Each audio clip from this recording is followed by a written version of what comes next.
الحمد لله رب العالمين يا رب.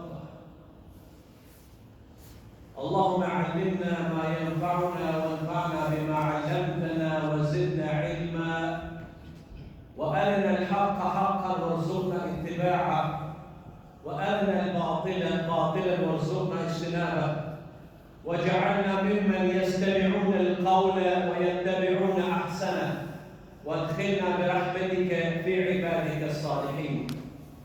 واشهد ان لا اله الا الله ولي الصالحين، واشهد ان محمدا عبده وحبيبه ورسوله.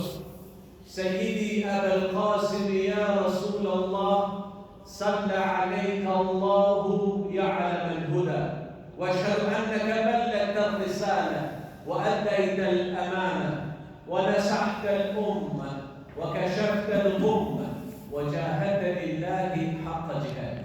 عباد الله، يقول الله تبارك وتعالى في محكم تنزيله: يا أيها الذين آمنوا اتقوا الله حق تقاته ولا تموتن إلا وأنتم مسلمون. يا أيها الناس اتقوا ربكم الذي خلقكم من نفس واحدة وخلق منها زوجها وبث منهما رجالا كثيرا ونساء، واتقوا الله الذي تساءلون به والارحام ان الله كان عليكم رقيبا.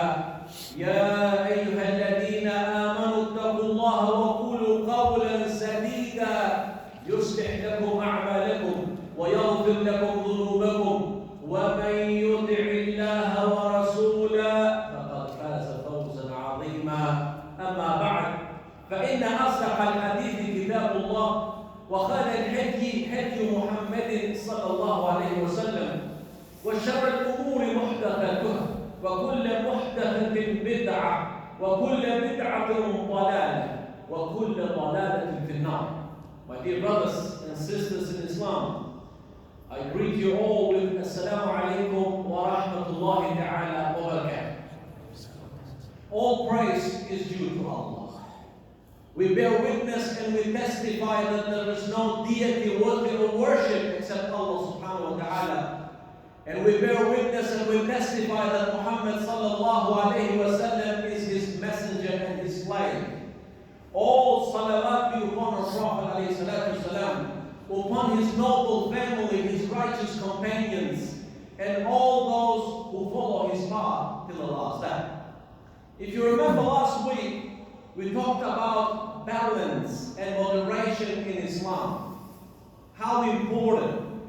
Because Allah subhanahu wa ta'ala called us al-ummah al-wasata, a moderated ummah. But also when it comes to us as Muslims, how do you picture an ideal Muslim? How do you understand to be a proper Muslim and find that moderation in Islam? When we see a Muslim, automatically we have to see the Quran and the Sunnah of the Prophet sallallahu alaihi wasallam in that person. Or the Prophet, peace and blessings be upon him, one of his nicknames was the walking Quran. Because everything that was in the Quran, our Prophet lived it. Also, when it comes to our relationships, it is important in order for us to keep that balance and moderation. There are three things we have to remember, my dear brothers and sisters. Number one is our relationship with Allah subhanahu wa ta'ala. Number two is our relationship with ourselves. The balance that you keep within, your physical and your mind and your soul. They all work hand in hand. And also our relationship with our families and other people. But what is the number one and the most important one? Is our relationship with our Lord Allah subhanahu wa ta'ala. This is very important, my dear brothers and sisters, because sometimes we see a lot of Muslims fulfilling one of these relationships and neglecting the others. Sometimes we see Muslims, alhamdulillah, they pray 5 daily prayers and they give zakat and they do all these good things towards Allah. but their relationship with other people is worse than non-Muslims. They cheat, they lie, they gossip, they backbite, they slander. We see other people, their relationship, with others and families are good, but they neglect the most important part, and that is their relationship with Allah subhanahu wa ta'ala. And we see some people that respect others, but they don't respect their own family members. And this is what I'm talking about when you see someone who doesn't know that balance that we find in the Quran and in the Sunnah of our Prophet sallallahu alaihi wasallam. So my dear brothers and sisters, number one, our attitude towards our Lord Allah subhanahu wa ta'ala. As Muslims, we have to be closely connected to Allah subhanahu wa ta'ala, always remembering Him, always putting our trust in Allah subhanahu wa ta'ala. We cannot be believers sometime and good Muslims only when it's Jum'ah, or only when it's Ramadan, or only when it's certain time, or only when we are inside the mosque. It doesn't work that way. You remember, Islam it's not inside the mosque. It's when we leave that mosque, that door, how you behave, the way you talk, the way you respect other people, the way you remember Allah subhanahu wa ta'ala. Because when you're inside the mosque, what else are you going to do? We are here, why? To remember Allah subhanahu wa ta'ala. But the most important part is when you're outside and when you're tested.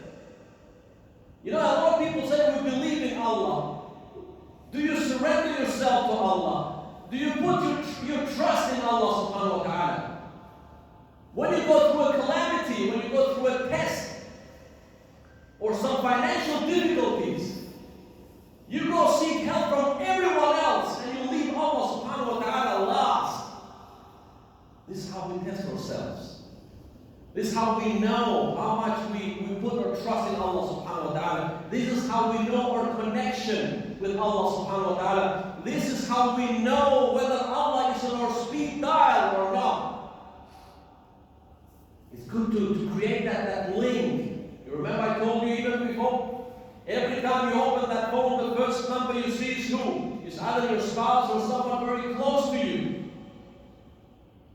We are talking about the same thing with Allah subhanahu wa ta'ala. Every time you go through something, every time when you need help, the first thing you should do is open that link with Allah subhanahu wa ta'ala. And the number of that I would say phone number. But when you call your spouse or your parent or your son or your daughter, there is a number 04, whatever number it is. Do you know a number that you can call Allah subhanahu wa ta'ala? Maybe you never heard this before, but that number is 24434. 24434. And these are the 5 daily prayers. This is how you can build that connection, that link with Allah subhanahu wa ta'ala. And never leave Allah last. This is when we try our best, of course, when we do things, when we try to achieve goals in life and all these kind of things. But you don't know yourself until you're tested, until you go through certain things, even when it comes to patience. Sometimes when you hear that news, someone calls you and subhanAllah gives you that bad news, that's when you know, that's when you test your faith. That's when you see what is your first word you're going to utter. When you hear what they're saying, Inna lillahi wa inna ilayhi raji'un, or you swear, or you start to blame. You understand? As-sabr fi sabr al-ula. This is what our Prophet ﷺ said when he saw that lady, you remember? And the lady, something happened to her. Prophet tried to console her, and she said, "Leave me alone. If you are going through what I'm going through, you would never actually act like this." Prophet left her, didn't say anything else.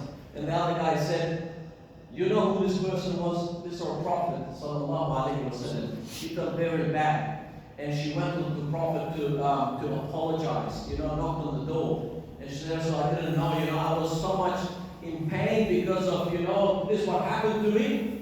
And this this is the golden statement the Prophet said to her, as-sabr fi sabr al-ula. So sabr is in that first try. When you hear that news, that's when you test yourself. That's how we know how much faith we have in Allah subhanahu wa ta'ala, how much we accept Allah's qadr, Allah's predestination. But no, we say we are believers, we say we are this, mashallah, but when we hear that our brother or sister got a new house or new car, automatically we get jealous. Is it true? So automatically what you're against the qadr of Allah subhanahu wa ta'ala, because Allah is the one who gave that person that wealth or whatever it is. This is how we know our attitude towards Allah subhanahu wa ta'ala. So the first and foremost, my dear brothers and sisters, is to build this relationship with Allah subhanahu wa ta'ala. If you want to be successful in this world, and if you want to have hope for the hereafter, it is for us, and this is the time, to rebuild our relationship with Allah subhanahu wa ta'ala. Our relationship with Allah subhanahu wa ta'ala. And that is when you're in public and when you're alone. When you're happy, when you're sad. All these are included in our attitude towards Allah subhanahu wa ta'ala. Number two, my dear brothers and sisters, is our attitude towards oneself, mind, body, and soul.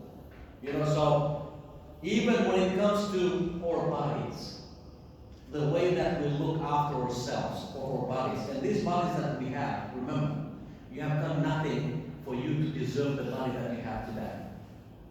Someone Allah has tested from birth without, may Allah forbid, without legs or without feet or without hand or without one eye.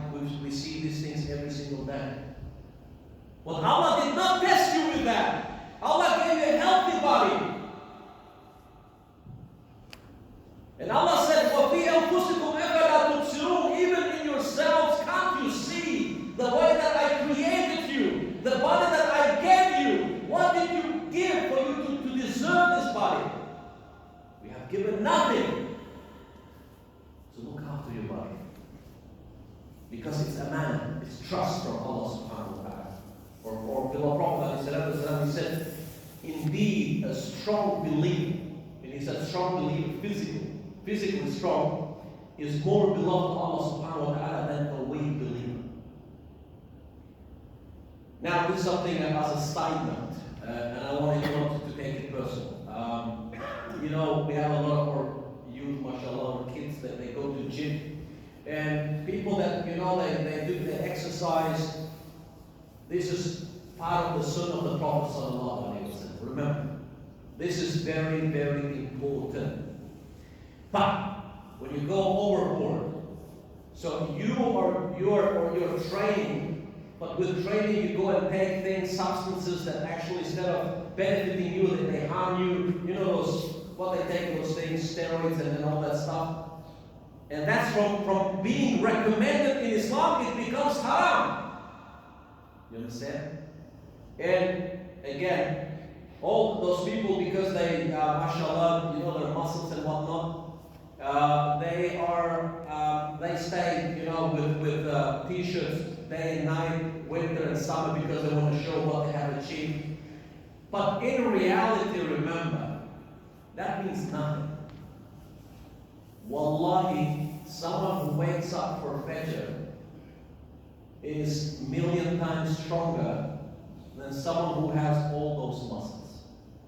At least to Allah subhanahu wa ta'ala. So training, exercising is part of the sunnah of the Prophet. But everything, what I said last week, has to be in moderation. And what is your intention behind it? Is it your intention to keep yourself fit and be healthy? Because the Prophet is recommending us to do that. If you do that, it's not just good, but also you will be rewarded for that. Because you want to be active. When it's time for prayer, alhamdulillah, you've got energy. To wake up in the morning, you've got energy. Because you go and train and do those exercises. If you do for that purpose, with that intention, you will be rewarded by Allah subhanahu wa ta'ala. Any other intention, for you to look good in front of other people or these kind of things, I'm not saying it's haram, but that shouldn't be our priority, my dear brothers and sisters. Remember, this is very important. Also when it comes to our mind.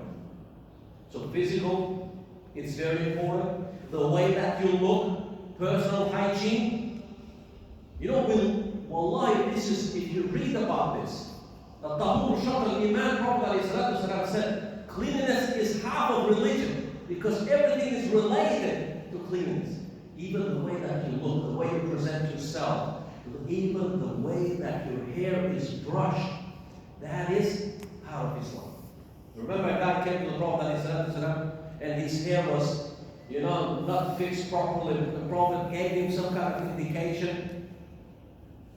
And then he knew that the Prophet is talking about it. He went back and he fixed his hair and came back. And the Prophet said, isn't this better? Prophet ﷺ, when someone knocked on his door, before he opened the door, he looked himself in a pot of water. Because there was no mirrors back then. You know when you see yourself in water? Whether the way he looks before he opens that door. This is our Islam, my dear brothers and sisters. This is part of our faith. The way that we present ourselves, and the way that we wear ourselves, the way that we even if you have beards, alhamdulillah, sunnah, whatever you want to call it, that's fine. But even the way that if you have it, you have to keep it clean. That is part of our sunnah, that is part of our Islam. And also our soul. How do you feed your soul? Feeding your mind, we read knowledge and all those kind of things. Body, I mentioned, nice healthy diet and exercise and all those things. When it comes to our soul, you won't be able to satisfy your soul with physical things. People have tried that inner happiness, and that's what I'm talking about, how to please your soul. You can go and people try to go have fun or having different food or certain things, they say we still feel the same. The only way you can feed your soul is by worshiping Allah subhanahu wa ta'ala. Wallahi, there's no other way. We see, and I mentioned this many times over, celebrities, and we see singers, they have fame, and they have money, and they have this, they try to achieve that. They want to satisfy their soul through these physical means, and they never achieve that. And some of them, they say, I'll try everything and nothing satisfies me. And what they do is, subhanAllah, they go end their lives and commit suicide and all those kind of things. You won't be able to achieve that through physical means. That is only by worshiping Allah subhanahu wa ta'ala. And the last but not least, my dear brothers and sisters, and that is our attitude towards our family and other people. And when I say family and other people, do you know who comes first? It's always your family. And within your family, do you know who comes first? Always your parents. And if you want to choose among your parents, who comes first is your mom. So Islam says everything is clear. Or Prophet ﷺ, even when you work to provide for yourself and your family, Prophet ﷺ, what did he say? If you give one dinar, one dirham, for the sake of Allah, to build a mosque. If you give one dinar, to help the poor. If you give one dinar to free a slave. If you give one dinar for your family, he said, do you know which one is the best dinar, the best dollar that you have given? The one that you have given towards your family. Not even for the sake of Allah, not even to the poor, not even to build a mosque. The best dollar that you have given is for your family. So for you and for us that work hard and you go early in the morning to work and to provide for your family, feel proud. Because it's like giving in charity. You're working for your family to provide for them the honorable way. To give them halal food, halal clothes, everything halal. And that affects even our relationship with Allah subhanahu wa ta'ala.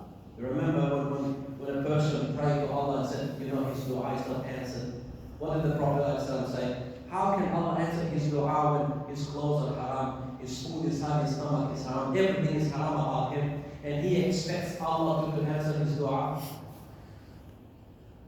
Family always comes first.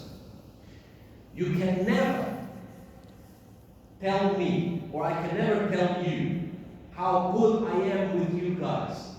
If you want to test yourself how good you are, go ask your family members. If your parents are still alive, ask them. If your spouse, your children, whoever you've got at home, you ask them about you and you will know what kind of person you are. You don't have to be good towards me if you're not good towards your own family. Because we see each other how often? Once a week, twice a week. Anyone can be good, for half an hour to have a coffee. But who do you spend the most of the time with? It's your family members. And that's how you know what kind of person you are. And then if you achieve that, and then be good towards others as well. When I say others, it's always in perspective, my dear brothers and sisters. Always, even Islam teaches us when you give sadaqah, charity, let's say it's zakat time, or it's charity time, or it's qurban time. How does Islam teach us to? How we should distribute that? Start from your close family. You leave your brother without food, and you give that zakat and charity somewhere in another country. How is that possible? Start with your own family, your siblings. If they don't need your cousins, and don't give zakat to your brother.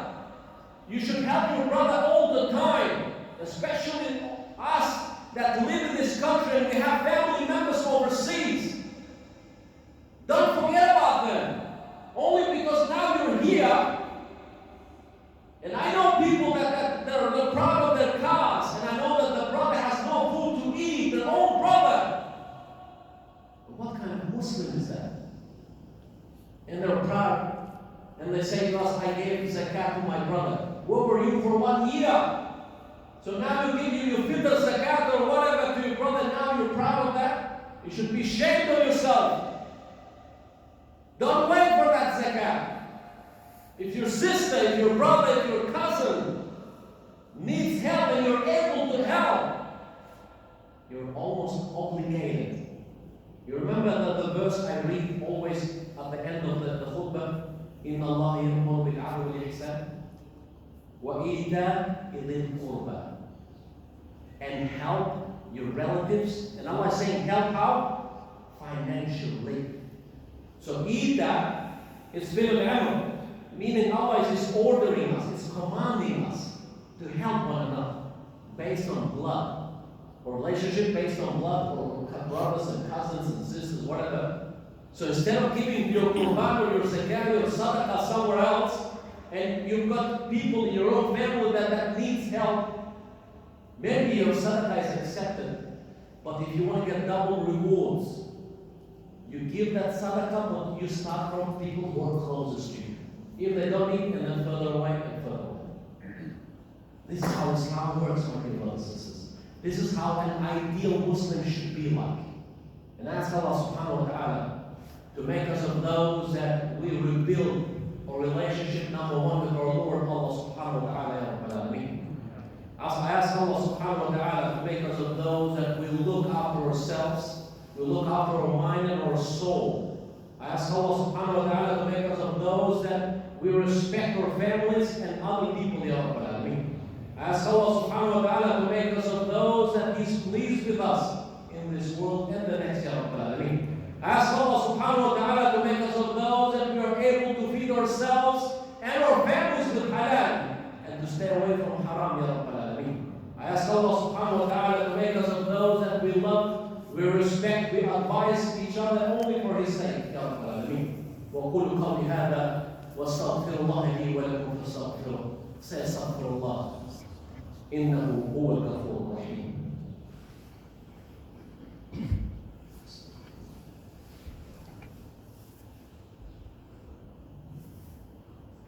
الحمد لله رب العالمين والصلاة والسلام على نبينا محمد وعلى آله وصحبه أجمعين. إن الله وملائكته يصلون على النبي يا أيها الذين آمنوا صلوا عليه وسلموا تسليما. My dear brothers and sisters, let us all send salawat upon our Prophet sallallahu alayhi wa sallam.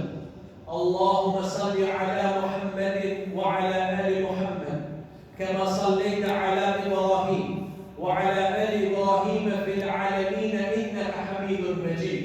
اللهم بارك على محمد وعلى آل محمد كما باركت على إبراهيم وعلى آل إبراهيم في العالمين إنك حميد مجيد. يقول الله تبارك وتعالى: إن الله يأمر بالعدل والإحسان وإيتاء ذي القربى وينهى عن الفحشاء والمنكر والبغي يعظكم لعلكم تذكرون.